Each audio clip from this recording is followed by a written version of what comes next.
Welcome to Calm Emotional Tales. Before we start, don't forget to like and subscribe and join us for more. I almost walked away. My hand was already on the doorknob. The hallway behind me smelled like cheap air freshener and old carpet, the kind that traps years of arguments inside its fibers. I remember thinking, this is it. I'm done. I don't deserve this. I had practiced this moment in my head for weeks. I would walk in. I would say what I needed to say. I would leave with dignity. But that's not what happened. Because just as I turned the knob slightly, just enough to hear the faint click of the latch, I heard my name. Soft. Careful. Not angry. Do you think she knows? Someone whispered. I froze. It was Daniel's voice. My heart didn't just race, it dropped. Like when an elevator suddenly falls half a second before catching itself. I don't think so, his mother replied. If she knew, she wouldn't still be here. The air felt heavier instantly. Like the hallway walls had leaned closer. If she knew what?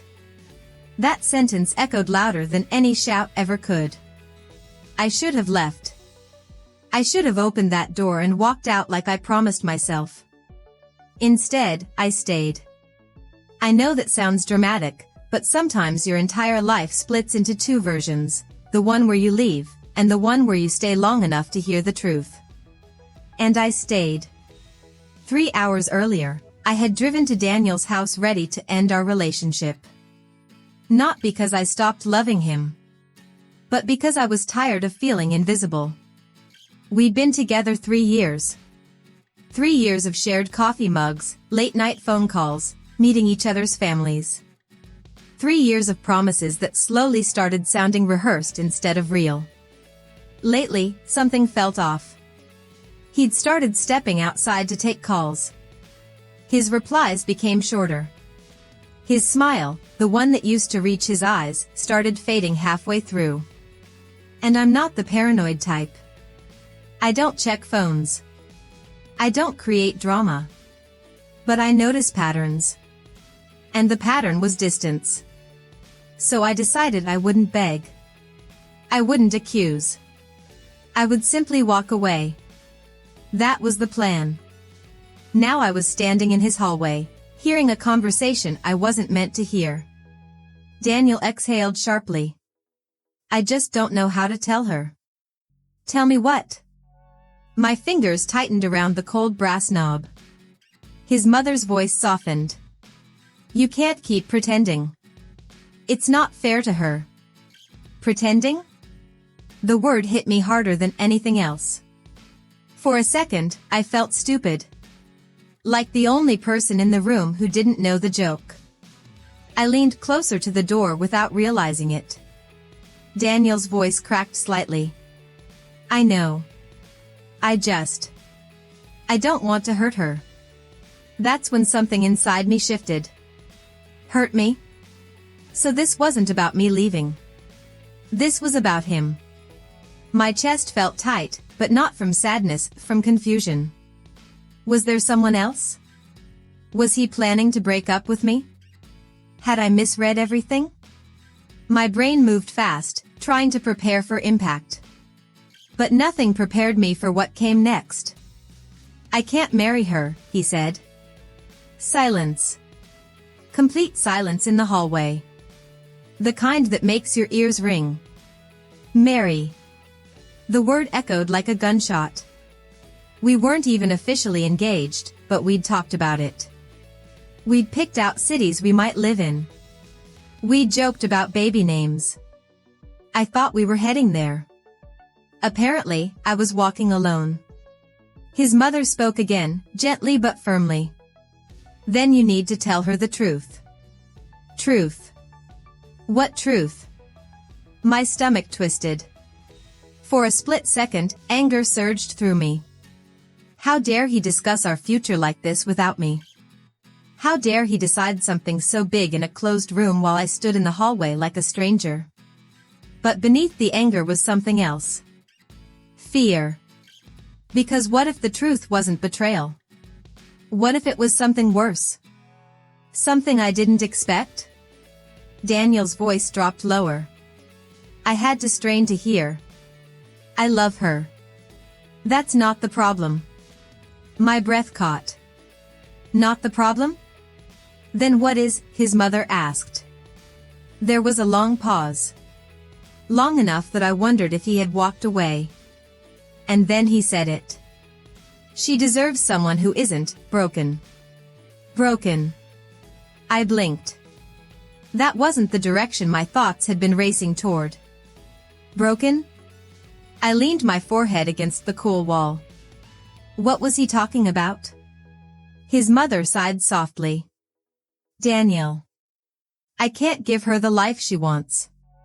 I can't even figure myself out right now. The job situation, the anxiety, I can barely sleep. And she's planning a future like I'm stable. My heart twisted in a way I didn't expect. This wasn't cheating. This wasn't secret betrayal. This was fear. Raw, ugly fear. I don't want her to waste years on me, he continued. She deserves certainty. I'm not certain about anything. My throat tightened. All this time, I thought he was drifting away from me. But what if he was pulling away from himself? His mother spoke again, her voice thick with emotion. Have you told her any of this? No, he admitted. Then how do you know she wouldn't choose to stay? Silence. That sentence landed differently. Because she was right. He hadn't given me the choice. He was deciding my limits for me. And that hurt more than anything. I stepped back from the door slowly. My mind was spinning. I came here ready to leave because I thought he didn't care anymore. Instead, I found out he cared so much he was preparing to let me go for my own good. And suddenly, the door in front of me felt heavier. Because now the choice wasn't simple. Walk away, and he'd think he was right. Stay, and risk tying myself to someone drowning. I swallowed hard. This wasn't the dramatic betrayal I expected. This was something messier. More human. More dangerous. Because now it wasn't about pride. It was about love. And love is never clean. I straightened up. Took a breath. And then, instead of walking away, I opened the door. The door opened with a soft creak. Both of them looked up at the same time. Daniel was standing near the kitchen counter, one hand gripping the edge like he needed something solid to hold him upright. His mother sat at the dining table, her tea untouched, her expression mid-concern. And then they saw me. The color drained from Daniel's face. For a second, no one spoke. It felt like we were actors who had forgotten our lines. I knocked, I said quietly, though I hadn't. Daniel's lips parted, but nothing came out. His mother stood first. I'll give you 2 minutes, she said gently, walking past me with a look that wasn't guilt, it was sympathy. That made it worse. The front door clicked shut behind her. Now it was just us. Daniel and I had stood in this kitchen 100 times before. We'd cooked pasta here, argued about movies here, slow danced to music from his phone right there between the fridge and the stove. But this time the air felt unfamiliar. You heard, he said finally. It wasn't a question. Yes. Silence again. He ran a hand through his hair, pacing once, twice. How much? Enough. My voice surprised me. It was steadier than I felt. His shoulders slumped slightly. I wasn't trying to hide it forever, he said. I just didn't know how to say it. I folded my arms, not defensively, just to keep them from shaking. Say what, exactly? He looked at me then. Really looked at me. And for the first time in weeks, I saw the exhaustion in his eyes. Not distance. Not disinterest. Exhaustion. I don't think I'm good for you, he said. I let out a small breath. That's not your decision. It is if I'm the one who's broken. There it was again. Broken. I stepped closer. Not dramatically. Just enough that we weren't shouting across space. You don't get to decide what I deserve, I said softly. You don't get to rewrite our relationship without talking to me. He swallowed. You deserve stability. A plan. Someone who knows what they're doing. And you think I need perfect? I asked. He didn't answer. That was answer enough. I shook my head slightly. You think I'm with you because you're stable? Because you have a 5-year plan? That's not what I... Then what? My voice cracked that time. Not from anger. From hurt. He looked down at the floor. I can't even hold a job right now without panicking, he said quietly. I wake up at 3 a.m. convinced I'm failing at everything. I feel like I'm drowning most days. I blinked. He had never said that before. Not once. You think I don't see that you've been struggling? I asked gently. He frowned slightly. You never said anything. I was waiting for you to. That hit him. I could see it. He leaned against the counter, breathing out slowly. I didn't want you to look at me differently. Differently how? Like I'm weak. I almost laughed, but it came out as something sadder. Daniel, you think I'd leave you because you're anxious? I think you'd eventually get tired of it. There it was. The real fear. Not that I deserved better. That I would eventually realize it. I stepped even closer now. Close enough that I could see the tiny scar on his chin from when he fell off his bike as a kid. Close enough to remember every version of him I'd loved over the past 3 years. You don't get to predict my future feelings, I said softly. You don't get to decide I'll leave. I'm trying to protect you. From what? Loving someone who isn't perfect? His jaw tightened. That's not fair. No, I said quietly. What's not fair is you planning to let me go without even giving me the chance to choose. The room felt smaller. He looked torn. Not angry. Not defensive. Torn. I don't want you stuck with me, he whispered. I'm not stuck, I said firmly.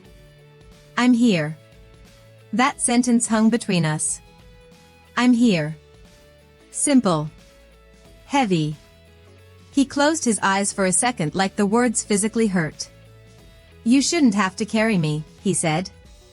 I shook my head. That's the thing. I don't see you as a burden. But I feel like one. And that was different. Because I couldn't argue with how he felt. Silence stretched between us again. But it wasn't the same silence as before. This one wasn't full of secrets. It was full of truth. Messy truth. I came here tonight to break up with you, I admitted suddenly. His eyes snapped open. What? I thought you were pulling away because you didn't care anymore. The words felt strange leaving my mouth. I thought maybe there was someone else. Or maybe you just stopped loving me. Daniel stared at me like I'd slapped him. There's no one else, he said immediately. There's never been anyone else. I know that now. He ran both hands over his face. God. See? I said quietly. We both assumed things instead of talking. The irony wasn't lost on either of us. He thought he was protecting me. I thought I was protecting myself. And in the process, we almost ended something that wasn't actually broken, just scared.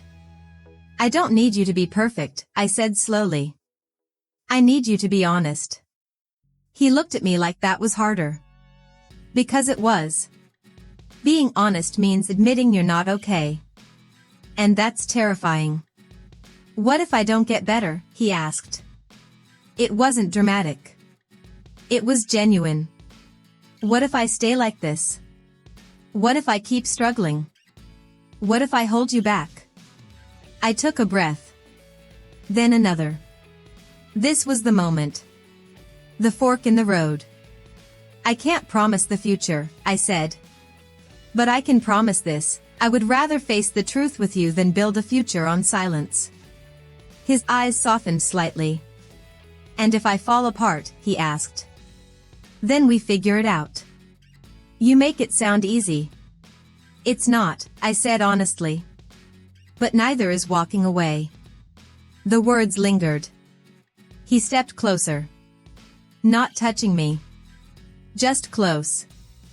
I almost ended it tonight, he admitted. I was going to tell you you deserve better. I gave a small, sad smile. And I almost walked out before hearing you say that. We both let that sink in. Two people. Same night. Same fear. Almost losing each other for opposite reasons. Life is strange like that. He reached out slowly, hesitating, like asking permission without words. I didn't step back. His fingers brushed mine. Warm. Familiar. Real. I don't want to lose you, he said quietly. Then stop trying to protect me from you. That made him exhale, almost like a laugh, almost like relief. For the first time that night, the tension shifted. Not gone. But softer. More human. We weren't fixing everything. We weren't magically healed. But we were finally talking. And sometimes, that's the real turning point. Not the dramatic exit. Not the emotional explosion. But the moment you choose to stay and hear what's hard. I almost walked away. Instead, I listened. And that changed everything. We didn't hug. We didn't suddenly kiss and pretend everything was fixed. Instead, we sat. On opposite ends of the couch at first, like two people still unsure if the ground beneath them was stable. The living room felt different now. Less like a battlefield. More like a waiting room before surgery, tense, quiet, honest. Daniel leaned forward, elbows on his knees. I didn't want you to see me like this, he said. Like what?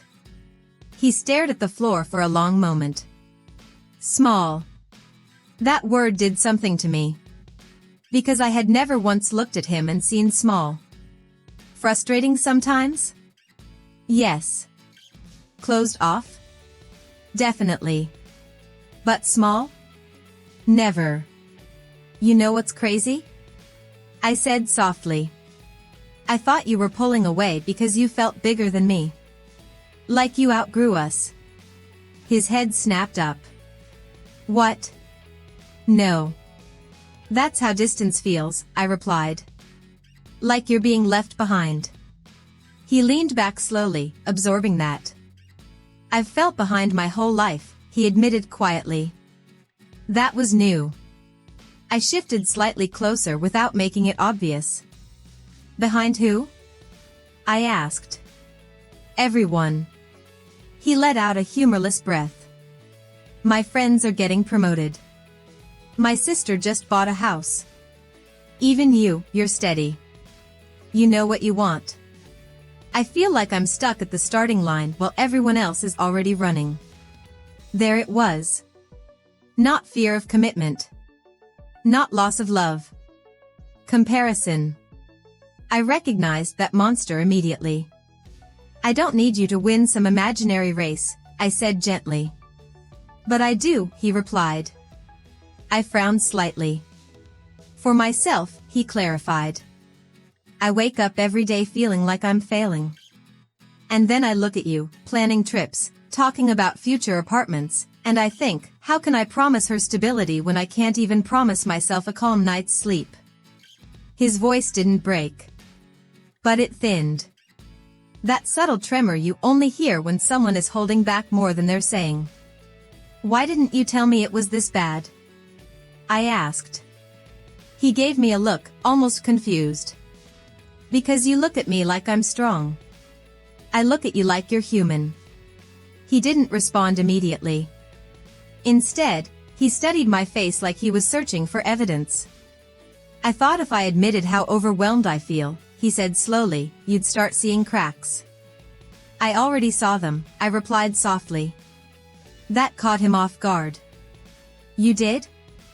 Yes. He leaned forward slightly. Then why didn't you say something? I swallowed. Because I didn't want to embarrass you. Now it was his turn to look surprised. I didn't want you to think I thought you were fragile, I continued. So I waited for you to tell me.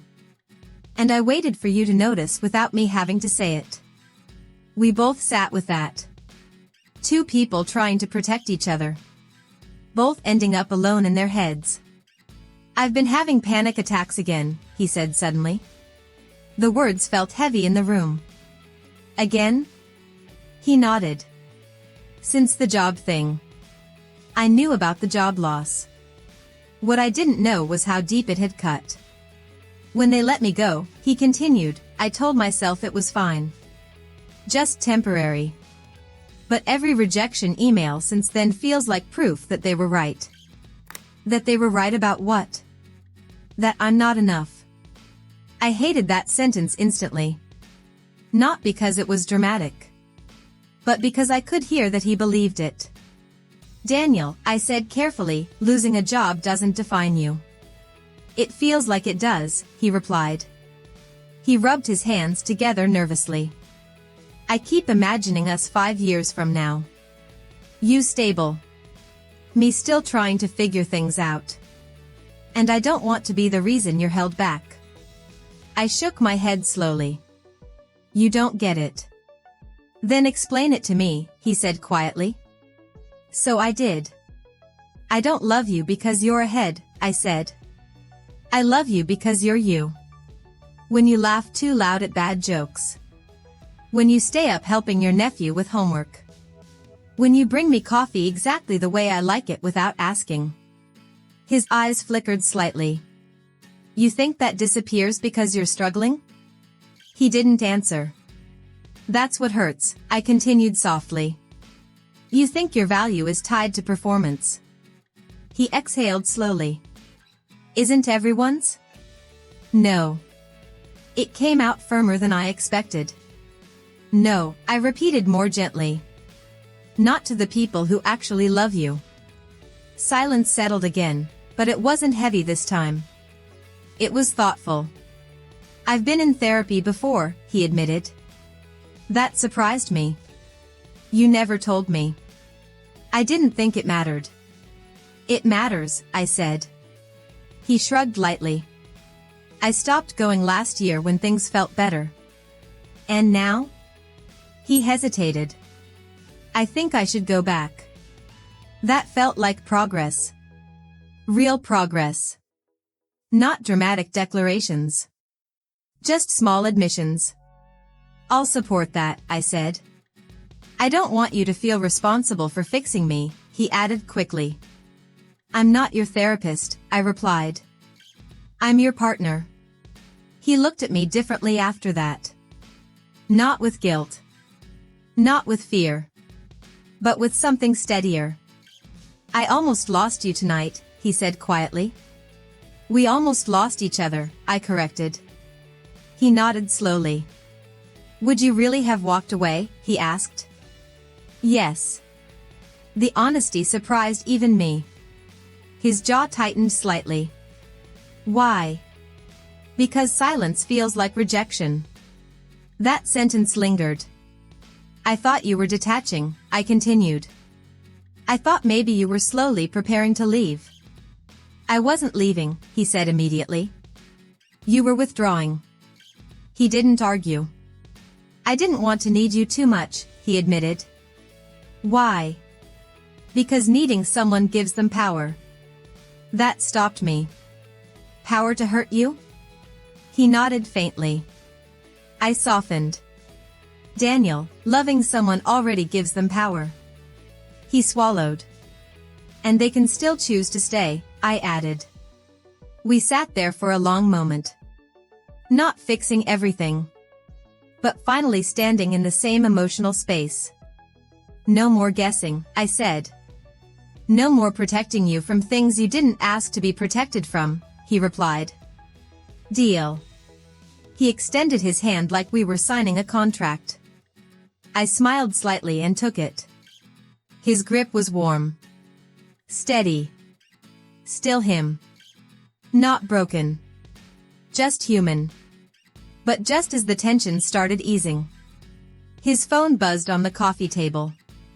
We both looked at it. The screen lit up. Unknown number. Daniel's expression shifted. Subtle. But noticeable. You're not going to answer? I asked lightly. He hesitated. Then picked it up. Hello? His face changed almost immediately. The color drained slightly. Yeah, I'm here, he said. I watched carefully. His posture stiffened. Okay. I understand. Pause. I'll come tomorrow. Another pause. No, she doesn't know. My stomach tightened. Doesn't know what? He hung up slowly. I didn't speak right away. I let him decide. He looked at me. And for the first time that night, I saw fear again. But it wasn't the same fear as before.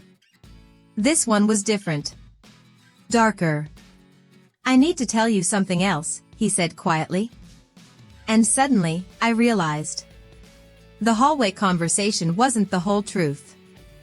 The air shifted again. Not explosive. Not dramatic. Just tense. Daniel didn't sit back down this time. He stayed standing near the coffee table, phone still in his hand like it suddenly weighed too much. You're scaring me, I said quietly. I'm not trying to. Then don't start with you don't know and go silent. He ran a hand through his hair, the way he always did when he was stalling. That was the bank, he finally said. I blinked.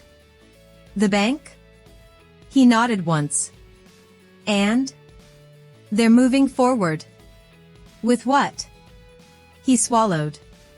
With legal action. The words didn't land immediately. They floated between us for a second before settling. Legal action for what, Daniel? He looked at me, not defensive, not angry, just ashamed. I took out a loan. My mind started racing. For what? He hesitated. Then, to help my dad. That stopped everything. Your dad? I repeated. He nodded. He called me 3 months ago. Said he was behind on payments. The house was at risk. I knew his father had struggled with money. Pride had always kept him from asking for help. How much? I asked carefully. Daniel's silence answered before his words did. How much? I repeated. 38,000. I felt my body go still. You took out a $38,000 loan? Yes. Without telling me? Yes. The honesty hurt more than the number. I didn't want you to panic. I'm panicking now. I know. He sat down slowly, like his legs finally gave up. I thought I could handle it, he continued. I thought I'd get another job quickly. I'd manage the payments. No one would need to know. No one? I echoed. He closed his eyes briefly. I didn't want you to see me as irresponsible. You don't think hiding it makes it worse? Yes. At least he didn't argue that. Why didn't you tell me when you lost the job?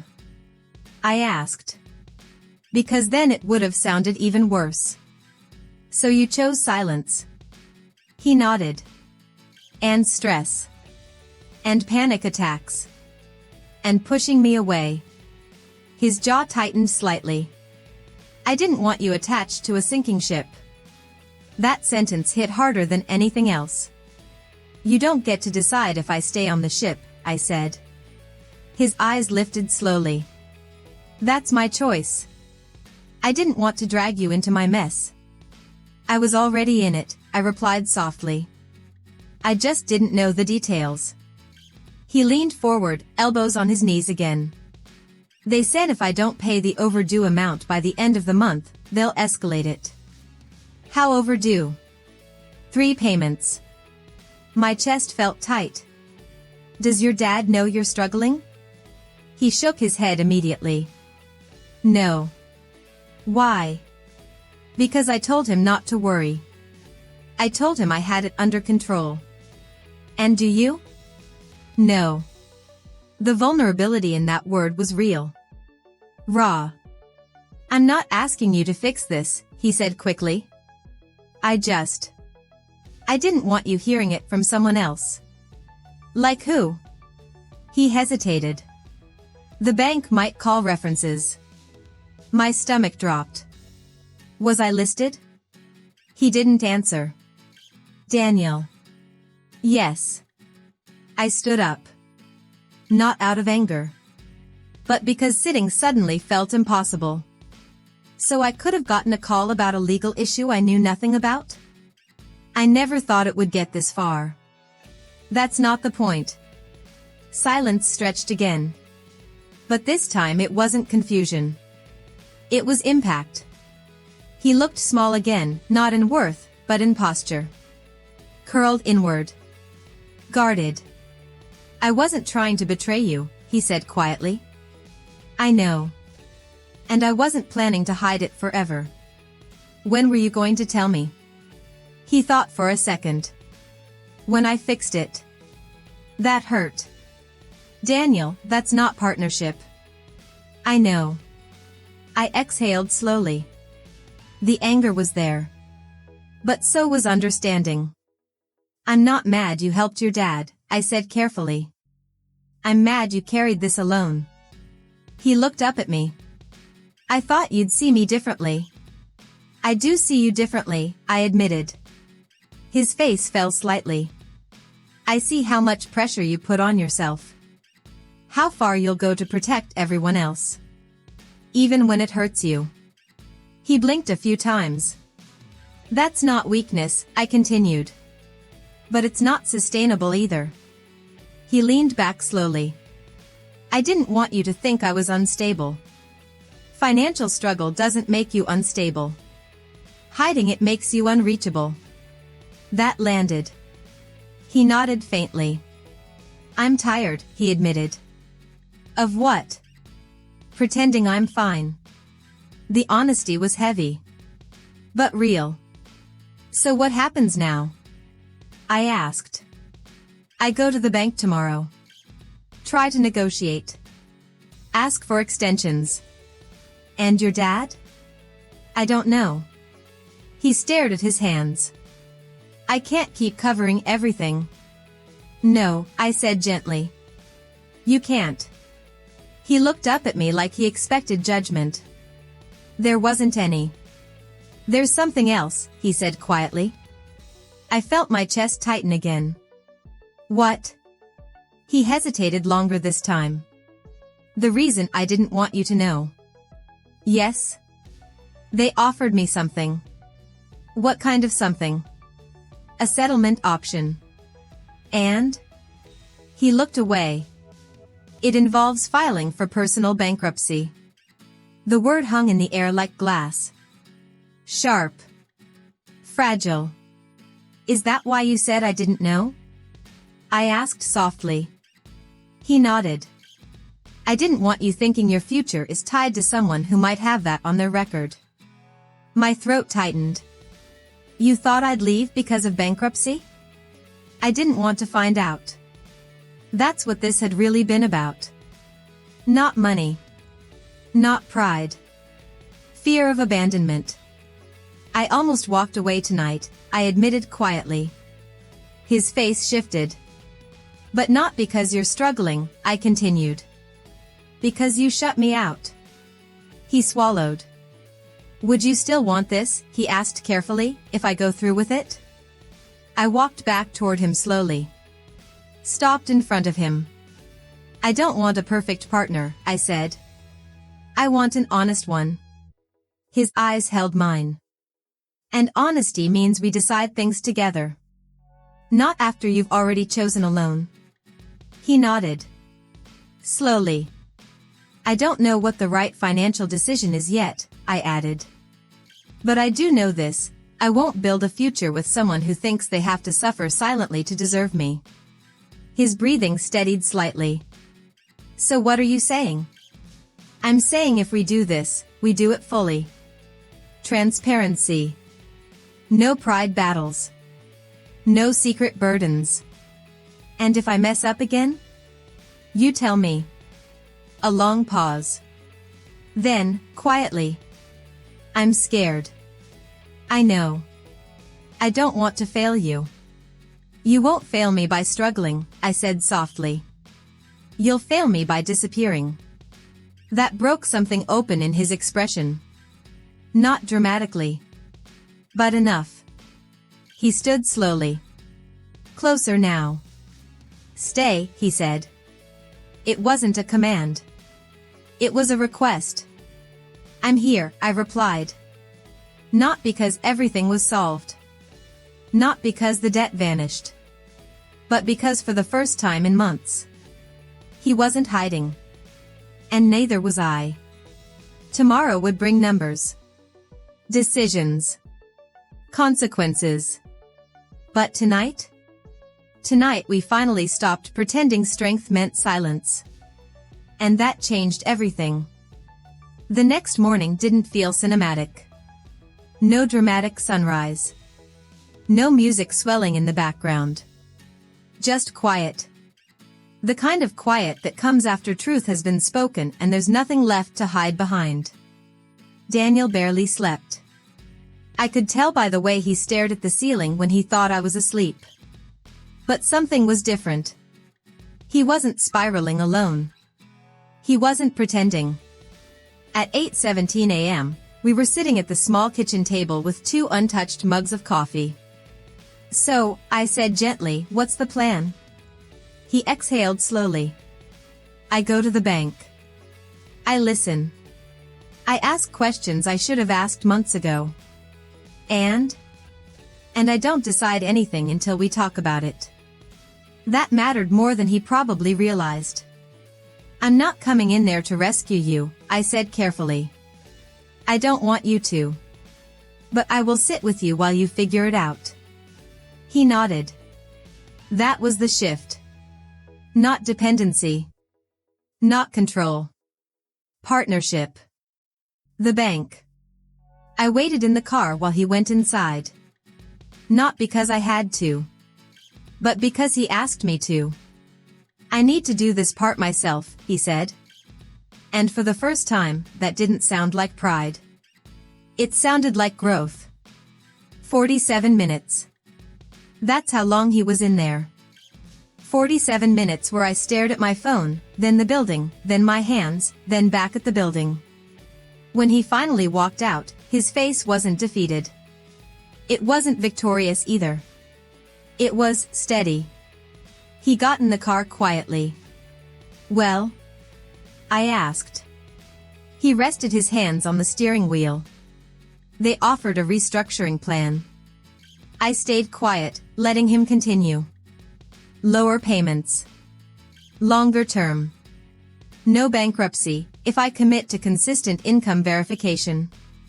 That's good, I said softly. It's manageable, he corrected. There was a small difference between those 2 words. Manageable meant work. But it also meant possible. And your dad? I asked. He looked forward, jaw tightening slightly. I have to tell him. When? Today. That scared him more than the bank did. The call he avoided for years.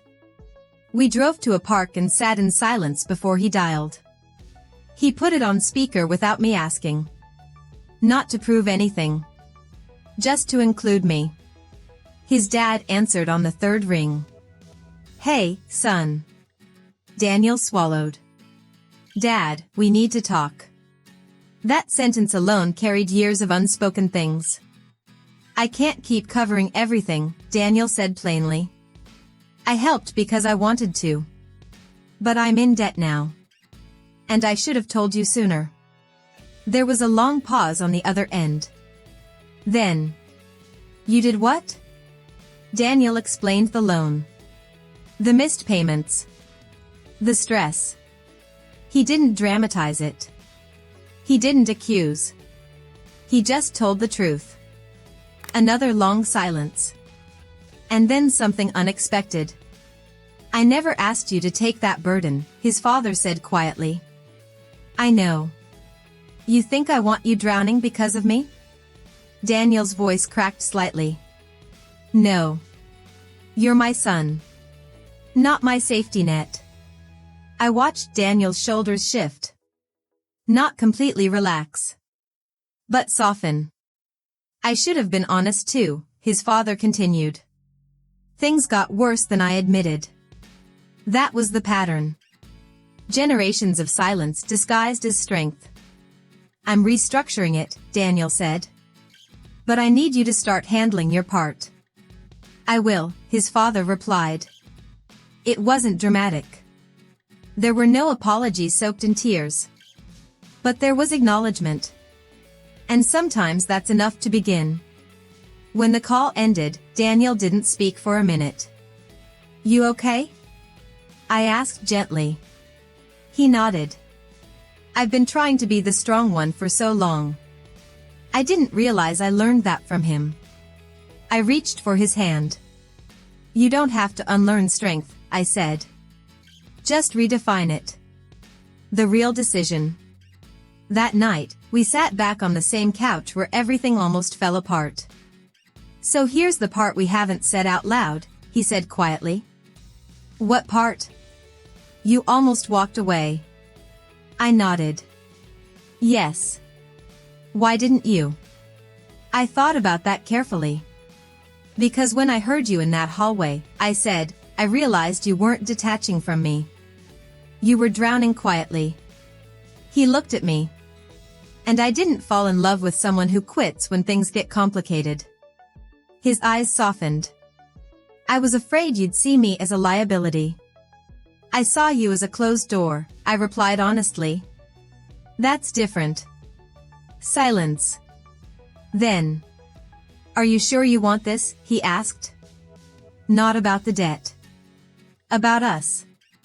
I don't want perfect, I said. I want honest. He let out a slow breath. I can do honest. Even when it's uncomfortable? Especially then. 6 months later. The debt didn't disappear. The payments didn't magically feel easy. There were still tense moments. Budget spreadsheets. Conversations about cutting back. But something had changed at the core. Daniel started therapy again. Not because I forced him. Because he chose to.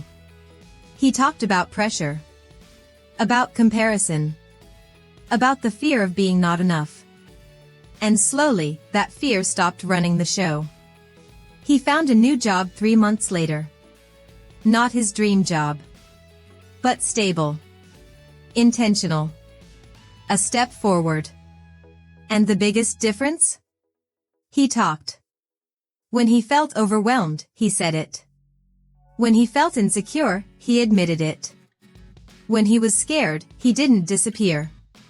One night, months later, we were cooking dinner together. Nothing dramatic. Just pasta boiling, music low in the background. He came up behind me, wrapped his arms around my waist. Thank you, he said quietly. For what? For staying. I turned slightly.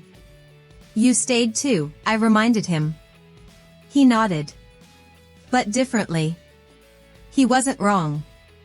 Staying isn't always physical.